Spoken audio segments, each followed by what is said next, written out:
So, welcome to our first presentation on Jyotish. I love the way that my teacher presented it as an intro, and I'm going to try to do the presentation justice.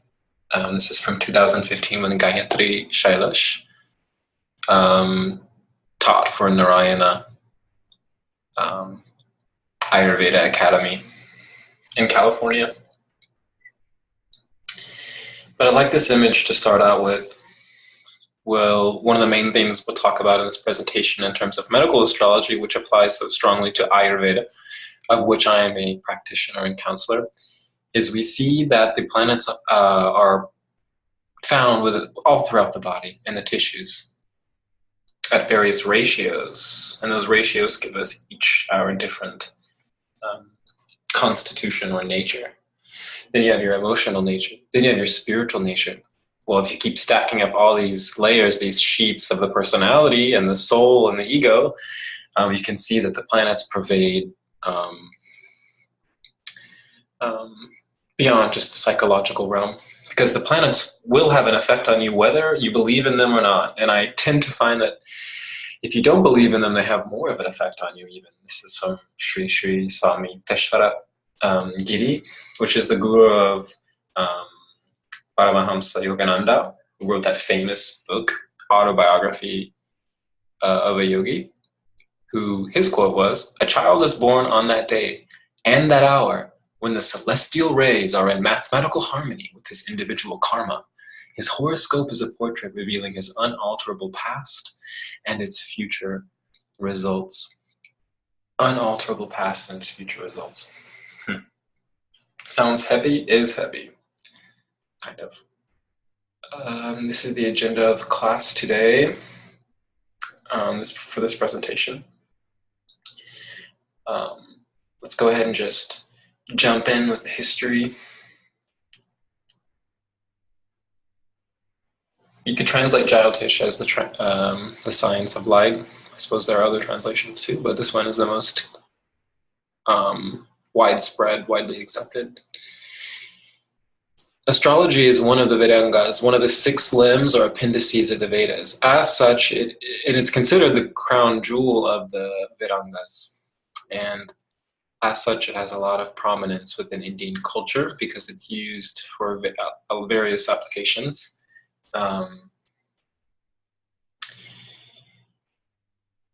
The text that we use to teach this is usually the Brihat Parashara Hura Shastra, which is the it's kind of like one of the first total compendiums, collective, consistent texts about Indian astrology. But there's also the Jaimini Sutras, of which there are only 4 chapters left, which are very, very, very useful. The Jaimini Sutras are, in some ways, more pure than the BPHS. But again, time has eroded some of our access to some of these sutras, which is a shame. So the divisions in Jyotish, well, there's different applications for astrology in general. And for this presentation, we'll just, and for like the classes that follow on the planets and stuff, generally we'll be in the beginner level, just talking about Jatak, or natal astrology, which indicates all those layers of the personality that I was describing earlier. And definitely karma is the main theme, and how we develop our consciousness. Karma phala vipaka kala vidhanam. The effect of karma is based on time as past actions come about and its effects. And Jyotish kind of shows the rules for these times. So consciousness is dynamic and restless. It's always in action. And it's always an interaction, therefore, and just by existing. And there's different modes of consciousness that we have. Or kind of like the primordial elements. They're not really elements like fire, water, earth in the like tangible sense. They're sort of like these subtler essences. And there's 3 of them. There's tamas, rajas, and sattva. Sattva. The soul stirs, and this initiates the seed or karma of action. And once the seed is sown, we have to figure out, is that seed going to grow into something sweet or poisonous? And, astrology can also give us a nice perspective to past things, in a sense that our minds are so focused on outcome and effect and future and industrialism and capitalism that we forget the reasons why the outcome came about. We forget what were the patterns that are behind us, the astrological patterns that are behind us, let's say like Mars or Venus retrograde periods, or the ecliptic cycles, or any of the dasha systems or the time lord systems, which we'll talk about, that are so important in Jyotish or Indian astrology. These are really important, and they give us clues to our past actions. And obviously not all actions bear fruit in one lifetime, and that's where suffering can really, people who don't know, like, why is this happening to me? Well, that's because the things we're learning can extend, the lessons we're learning, the classroom that we're in can extend through multiple lives. And one of the symbols for the sun is a swan, which is kind of like this migrating entity, and the sun migrates through different bodies as it moves through its journey, as it moves along its journey. And that's kind of symbolic that, the path where we're going, we will shed lives. Shed bodies, rather. So the lineage, it's important to know that astrology comes from somewhere. That's important.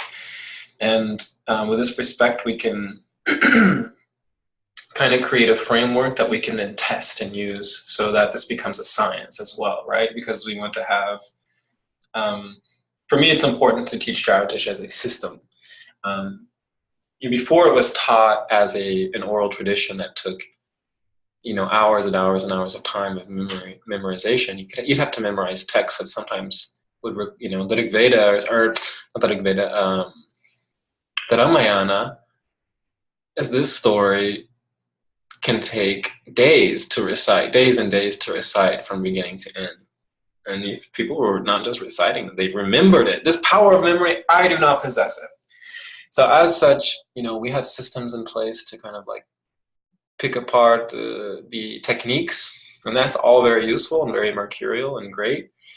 But the way this was passed down was through oral tradition, and Sage Vashishta, the Brahma Rishi, who was the guru to King Dasharatha of Ramayana, which is that story I was mentioning earlier, he who conquered anger. So after he had like 100 sons who died and were killed, and he tried to commit suicide, but he failed.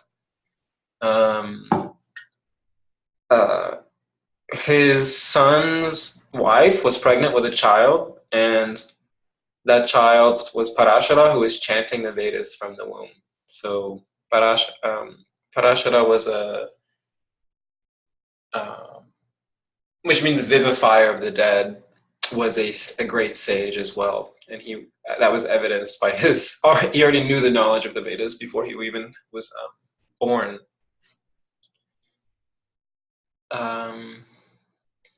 So yeah, he was the father of sage Vyasa, who was the compiler who compiled the Vedas in the first place, and the author of the Mahabharata.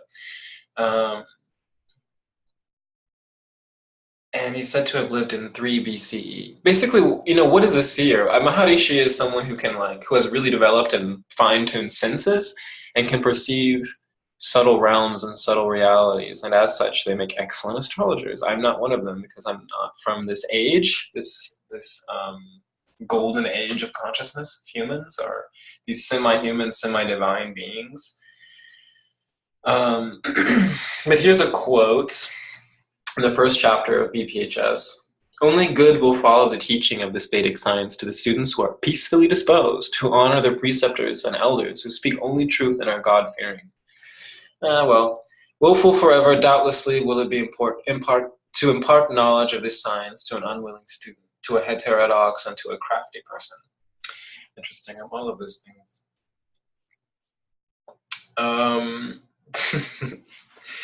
K2 8000.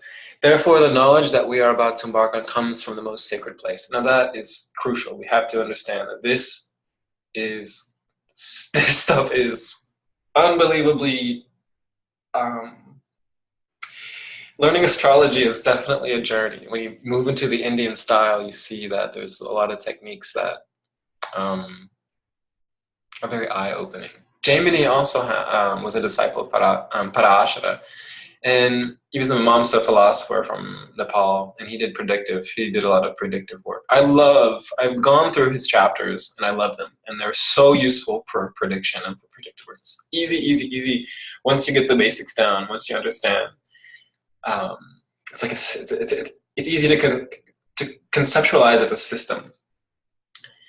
Well, you know, there's two zodiacs. Well, first, let's back up. So the sky there's a lot of stuff going on. If you were just to go out in the middle of the desert where there was no light pollution and you look up, there's a lot of stuff to look at and a lot of stuff to observe. Well, that red line you see in the image above, that's called the ecliptic. And that's kind of the apparent path of the sun as it moves from a geocentric perspective through our sky. And so all of this stuff going on in the sky, we kind of put a laser beam, a laser grid onto the sky and said, these are the events, because the planets move along this as well. We said, these are the points that really, really matter. This is what we're going to focus on in the sky. So that's what the ecliptic is.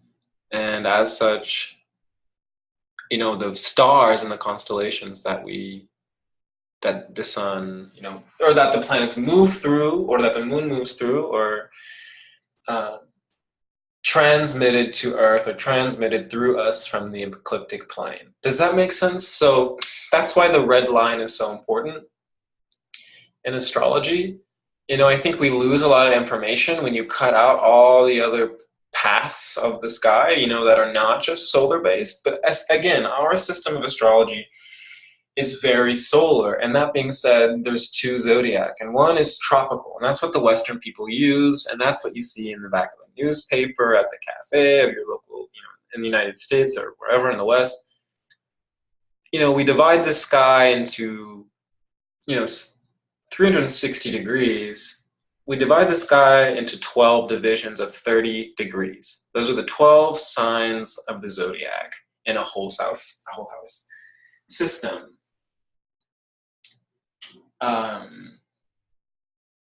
So basically, the tropical being a solar zodiac counts Aries from the first day of the vernal equinox, or the first day of spring, even though there's something called the precession of the equinox.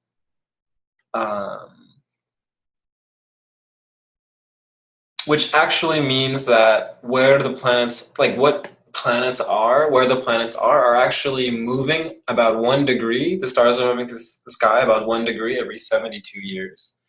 So after thousands of years, that kind of adds up. And so the sky isn't what it looked like in the past. As such, the zodiac has changed and shifted. That's kind of hard to explain. I may not be doing a super good job, but just to put it simply, there's a chart over here. You have the left is the Indian, which is here, and then the right is the Western or the tropical. And both, people use both. I see good results in both for predictive techniques. I see great results in tropical too. I use tropical, and then I use sidereal for the nakshatra and for the Vimshatara dasha and the Padyayini dasha. I use the moon. So I blend them, and it works for me. I have really good results.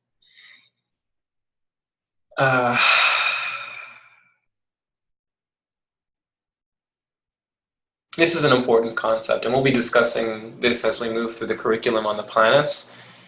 Lord Vishnu is the form of the grahas. Well, we think that this deity, Vishnu, had avatars and took different bodies and had incarnations. And there are certain of them that we assign to or attribute to or allocate to or associate with the 9 planets.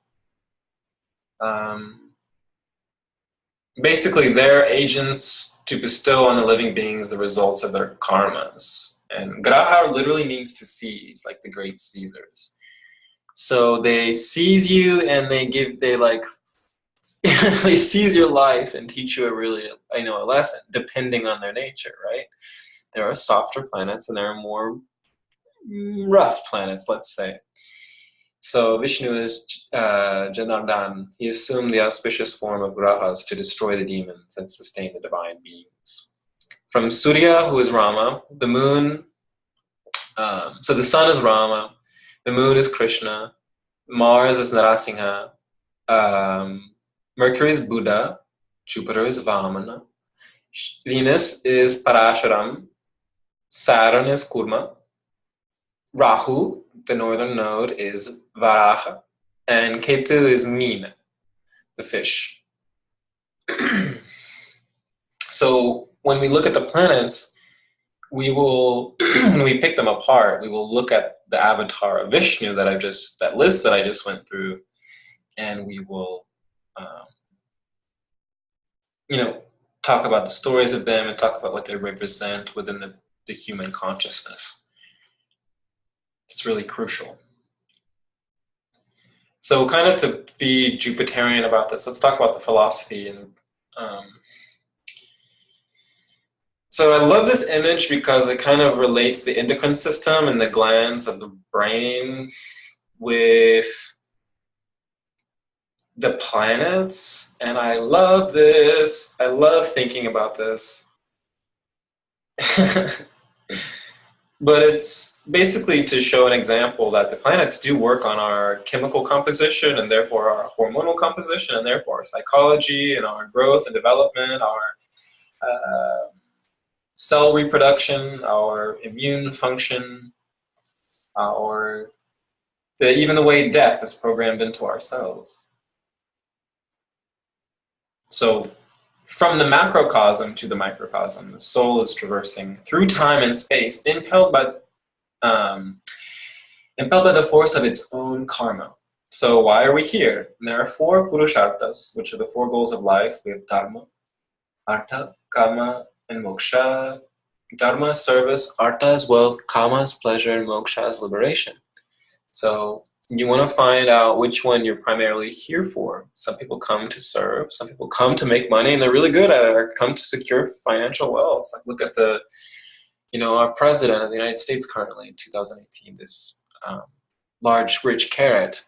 Kama is the pleasure kind of thing. We come for sensory enjoyment. We come to enjoy the pleasures of the earth. Moksha, meaning we come to be spiritual renunciates or spiritual seekers or spiritual practitioners or healers. We come in some way when you are moksha born. We come in some way to liberate yourself. And it means you kind of developed your consciousness in such a way that you're moving into, higher, more like collective consciousness. You're able to see beyond yourself and your own limited needs and sensorial needs. And right, isn't that the difference between the other two, working from dharma, from the left to the right? So what is alive in you? What is from above? There's this thing is like, do we have free will or are we puppets? If these planets are pulling our strings like marionettes, like this image kind of looks like a marionette image, like these are strings. Okay, I get it. But do we have free will? And I think it's a mixture of both. Because, I see a lot, you can predict events in astrology, but you can't necessarily always, and that hard part is predicting how the client is going to react. And that's when you want to look at when you talk to a client, if you're doing astrological consult, is to see past patterns of behavior when certain transits happen. And then you can kind of figure out that. But without that, it's really hard to see, how is my client going to react? Because the way we rise to challenges or we don't rise to challenges, or the way we act or we don't act,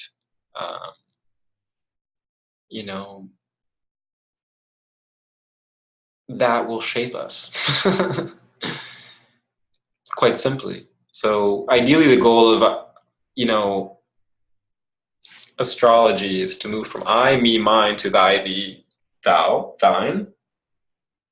And karma, we want to move from, to that bigger picture. And through that, we have to absolve karma, or to work with karma, which is the groove in your mind. It's your tendencies, your habits, your predisposition, your, the nature of the mind. How present are you to the truth of that planet? When we attune ourselves to the planets and what they represent, not only as archetypes, but something deeper than that, but as, primal and energetic elements, what do you feel and experience to be the truth? What do you choose to see and not to see? That's what astrology is really doing here. It's like peeling back the way we look at the world, and the eyes, the moon and the sun in astrology are considered like the eyes of God, and are the way we see,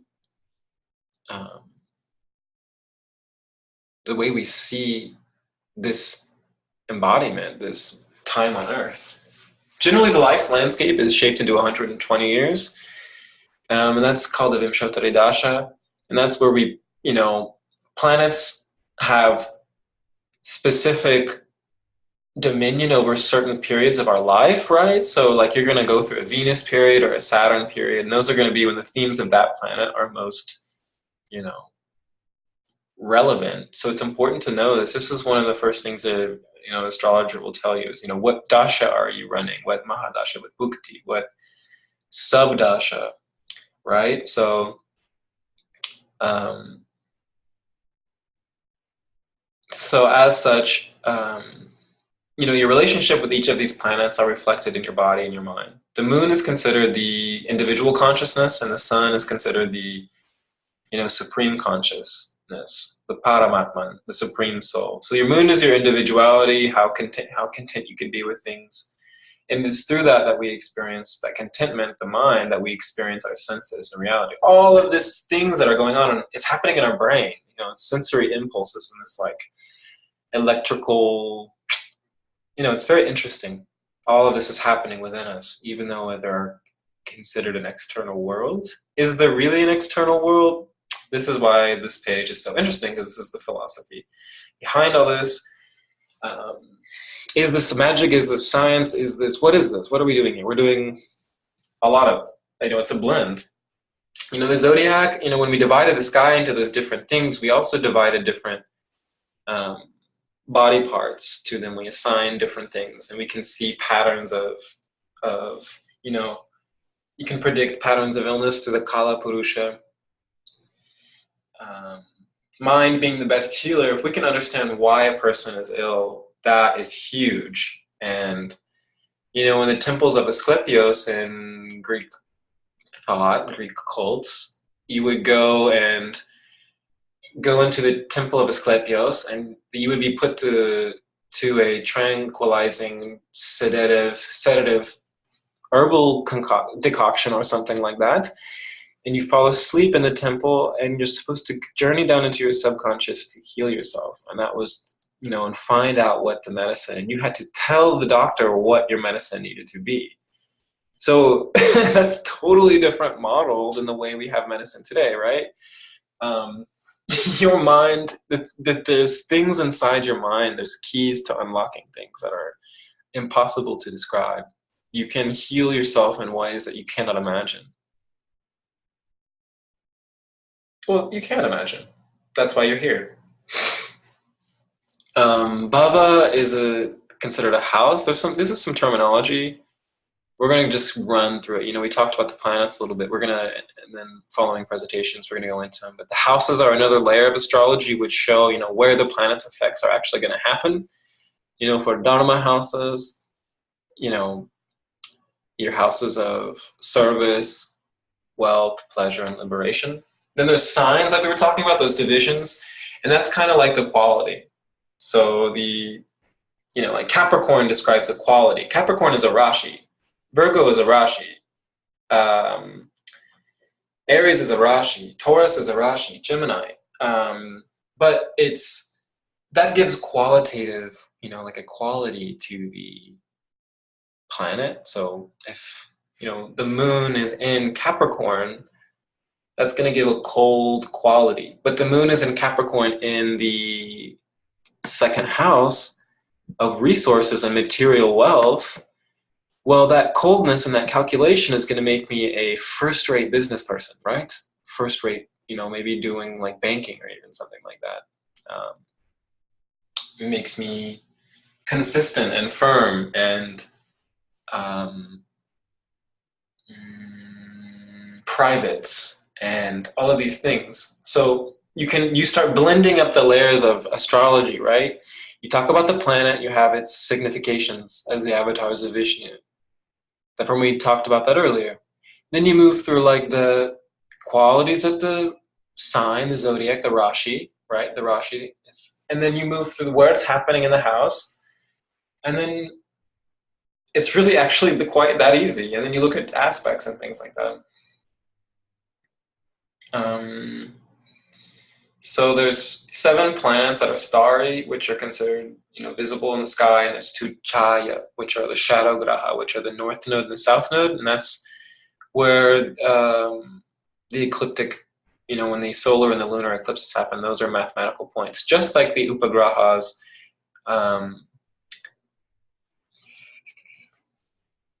So some really good stories in Jyotish are the Puranas. Shriman Bhagavatam, the greatness of Saturn actually the greatness of Saturn is the best one for everyone to read. I think Robert Svoboda did one. It talks about the planets as like a competition where the planets all get together and they each one has to describe why he's the best. And it's a really clever way to solidify the image of the planets in your mind. And then reading the story of the churning of the ocean in Hindu thought is important because that shows a lot about how the north and the south node and the sun and the moon, the luminaries, the prime entities, right? The sun and the moon and the 2 ecliptic points are kind of the most important planetary bodies to work with, or graha, I should say. You have your birth sign, and in the West that we say that's your sun sign. In India, they're much more likely to give you your moon sign. And that's specifically better, that's even more so if you're born at night. People are either born in the day or they're born at night. And there's that kind of in between too, which is, that's up to the astrologer to decide. But typically, a sun sign, a sun person, a solar birth person is going to more likely identify with their sun sign as their personality marker. The moon is going to represent the night birth person a lot more. And oftentimes I see people who don't necessarily subscribe to astrology, from the get-go, from the jump, is because their whole lives they've been kind of trying to picture themselves as their solar sign. So an Indian is likely to give you his moon sign. Well, there's also something called your ascendant, which is important, which really describes your body and your physical body. So there's more than just your sun astrology, right? We have a whole picture. We have to have a whole diagnostic toolkit. Then your moon is going to be, just like there were those solar divisions with the zodiac and the Rashi, you have 27 lunar divisions, which are asterisms, each 13 degrees. So the nakshatra is a constellation that the moon was in, the moon's path, the moon traverses. So in each nakshatra, it takes residence in a sign. So that's true as well. So you get multiple layers. See what we're doing here? We're just building layers of information. And this terminology isn't meant to scare you. It's just to show you, it's very equivalent to Western thought. There's just differences that are illuminating, I think. So there's also something called aspects in astrology, which is when planets gaze and aspect each other. And that, changes how you're going to behave, right? Like if you're sitting in a classroom and your teacher is looking at you and giving you that look, that eyeball that's like, hey, I see you. You're going to act different. You're going to act way different than if, look at kids when the teacher leaves the room, they start acting a fool. So gazes affect planets. And if my friend is looking at me from across the room, hey, what's up? Hey. If my enemy just walks into the room, it's like, that's a different feeling. And planets are naturally benefic, gentle, or kind of cruel. I don't really like saying benefic or malefic, good or bad, angels or demons. I mean, these are all words we use, but really if you look at the yin and yang symbol, there's no absolutes with this. Good planets can bring bad things, bad planets can bring great things, bad planets can bring wealth, right? Like a pirate, like a Mars represents pirates, I guess. Actually, it can be multiple planetary influence there with a pirate because of the ocean, but Mars being plundering and like well, if he brings you all that booty that he stole from from a ship he stole, well, that's good. That's not a wealth that's brought about in a gentle way, is it? But whatever, just get your money. I'm just kidding. Uh, and it's also dependent on like who's looking at who, right? If mother is looking at child versus child looking at mom, there's different feelings and different associations and different effects. These are different from Shatru or Mitra.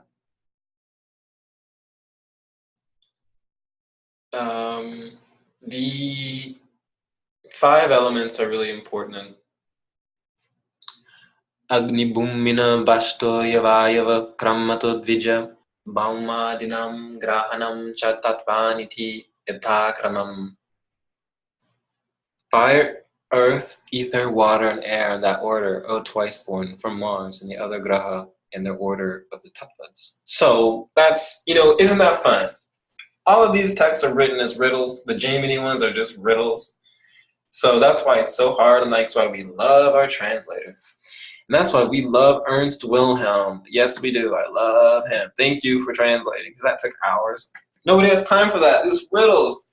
You got to uncode things. Words are not even words. They're just numbers encoded inside of words, upside down, inside out, chopped up, written in visible ink. I don't know what this man had to deal with to translate some of this stuff, because I can't for the life of me.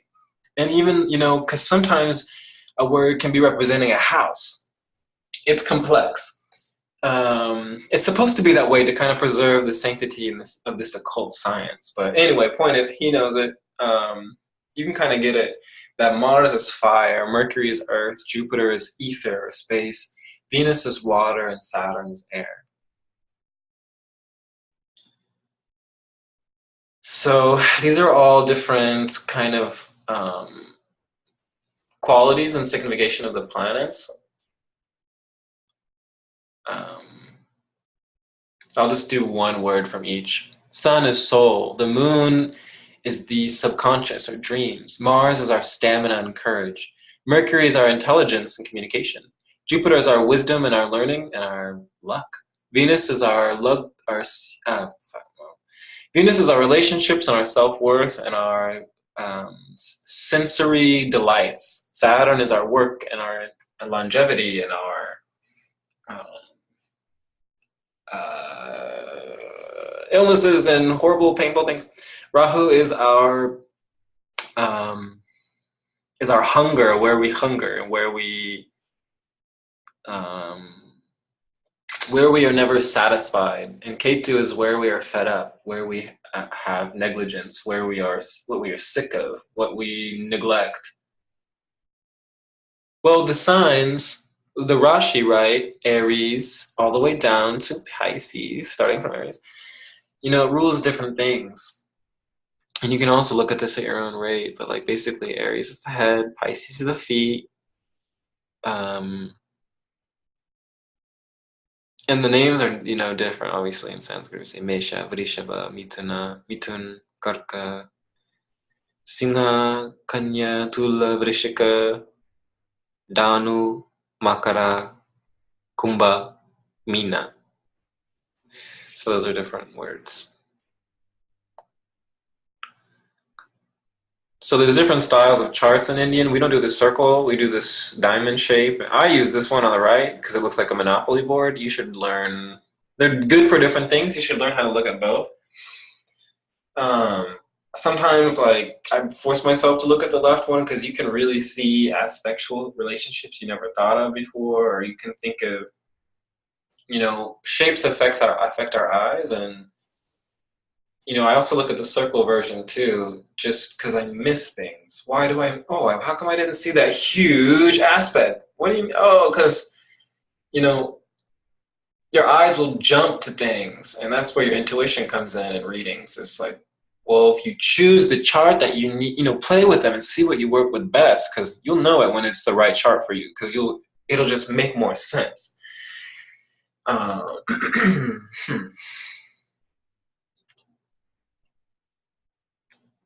So horary astrology done based on time and asking specific issue. This is a form of astrology where if you want to know something like, when am I gonna get this job? Well, you cast a chart for the moment the question was asked. I think astrology is a science because we ponder, calculate, speculate, deduce, record, and then check our results. And that's important in astrology. It can be treated as a science, and we have to tweak what's not working and use what is working. You learn techniques. You don't use all of them. You use the ones that that are. We use powerful techniques, right?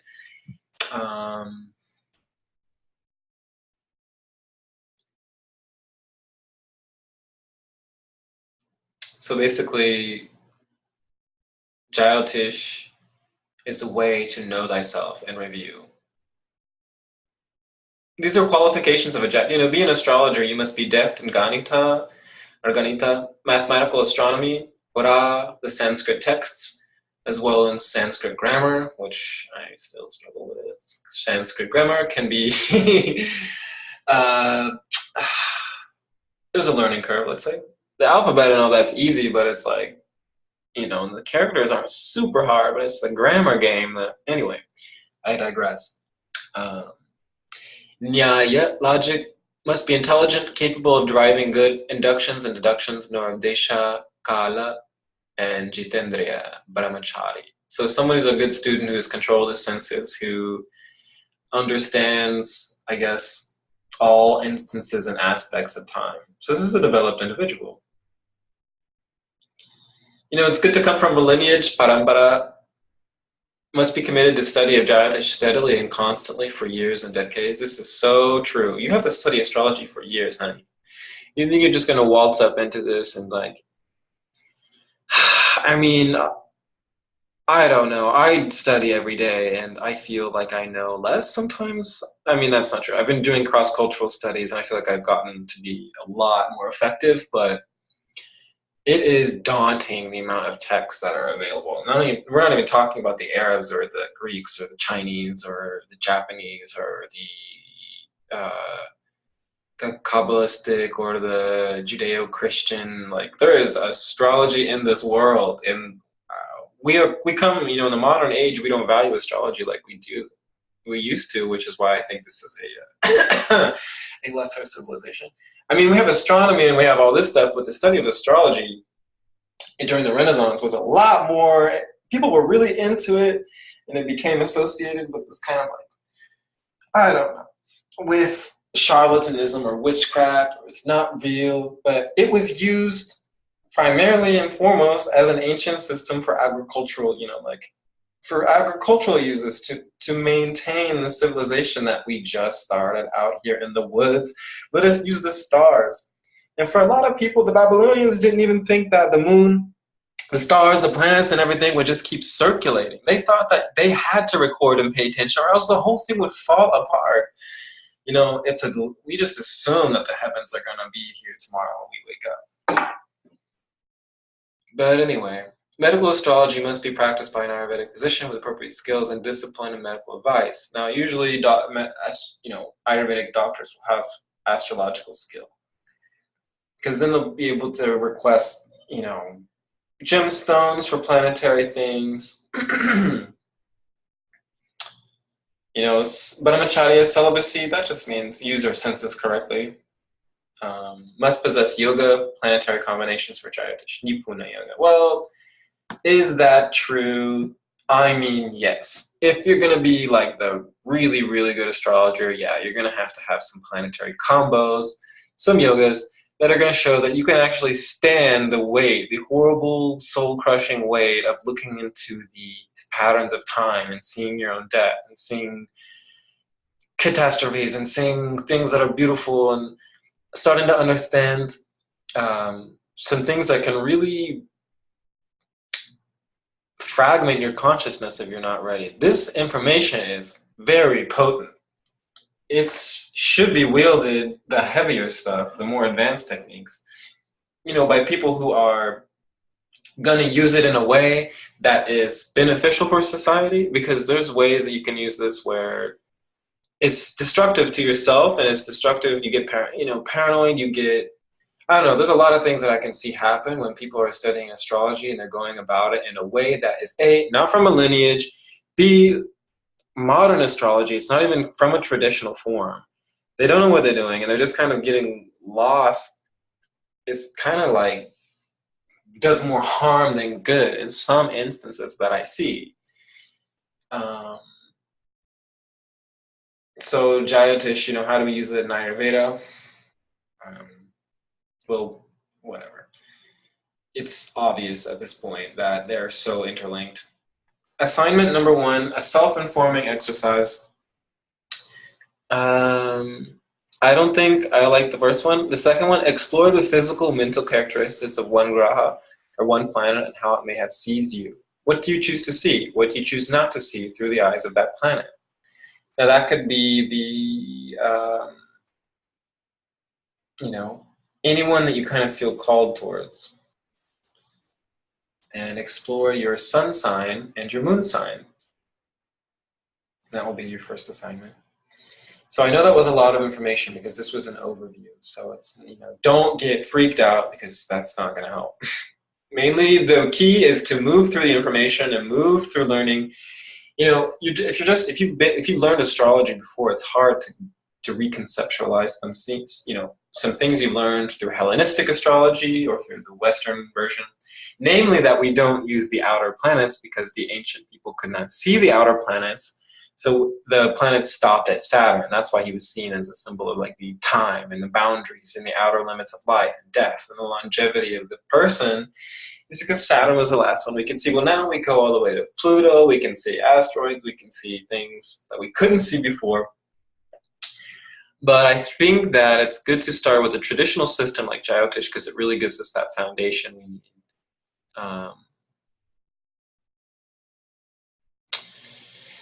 But yeah, thank you very much for listening to this presentation, and I hope to see you in the next lectures on the planets, signs, and houses when we go more into detail and we really start to look under the hood at your personality and at your calling, your life's mission, your life's purpose. All right, thanks.